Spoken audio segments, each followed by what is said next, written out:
Hi there, it's Dr. Saira and welcome to Therapist Thursdays.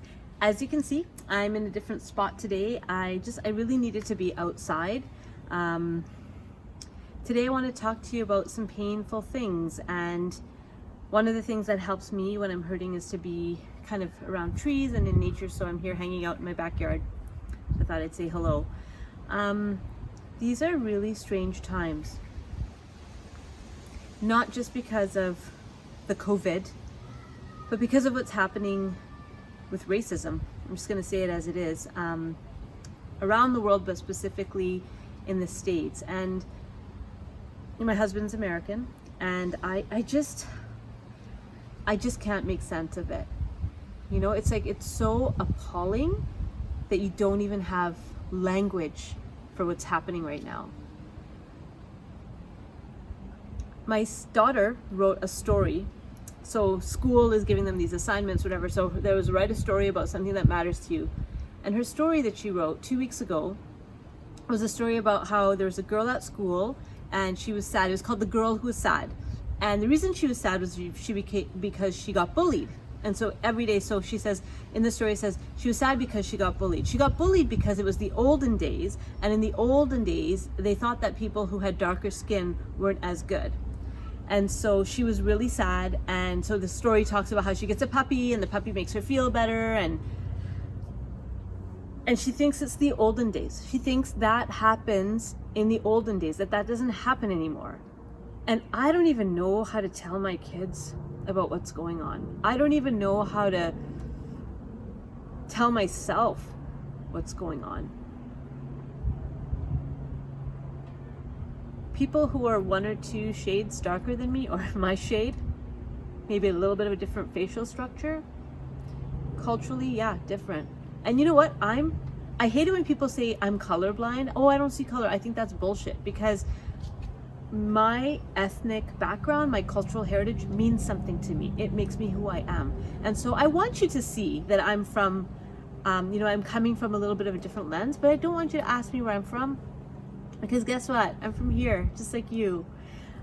You know, and these are the, there's much bigger examples that, and I don't want, this isn't about that. This isn't about me telling my story, about what's happened to me. And my story's peanuts compared to what's happening out there. And I just feel like it's time for us to do something. And I'll be honest, I don't know what we can do. We were trying to figure it out last night, me and my husband, just like, what is it that we can do? And sometimes it feels like all you can do is scream, right? All you can do is burn some shit down, because nothing else is working.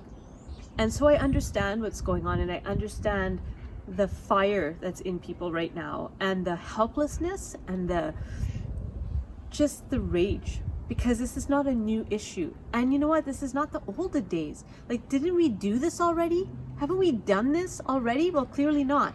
Clearly not even a little bit. And so I want to acknowledge the pain. I want to acknowledge the feeling of hopelessness and helplessness. And most important, I want to acknowledge the anger, because you know what? It's righteous anger. And righteous anger is what has changed societies, it's changed communities. And if there's any little small thing that I can do in my little corner of the world, it would be to tell you that this is the time to stand up and figure out what it is that you can do. It might not be anything very big. It might just be the way that you talk to your kids about people from different backgrounds. It might just be what we did this morning. There was a guy on his bike with his bottles, and with his, like, clearly homeless, and we just stopped the car, and I said, hey, I've got lots of bottles at my house, you want to come pick them up? And we socially distanced, and we did all that, but I just gave him some bottles, and that's nothing, right? That's the tiny thing that I can do. And so I would ask us all to look around and see who we think we're better than, and really question that. Like, really, are you better? What makes you better? That you happen to be born in the family that you did, you happen to be born in the country that you did, with the privileges that you have. I'm so much more fortunate than so many people, and I know that. and I'm trying to figure out what I can do about it, and I'm not sure what to do. And so I just wanted to say that and acknowledge what's happening and let you know that these could be revolutionary times. But what it means is each and every household has to think about what it is that we can do.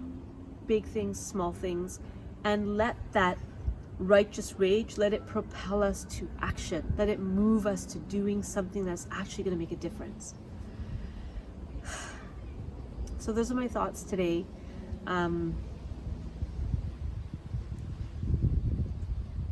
There's just not any words. I'll see you next week.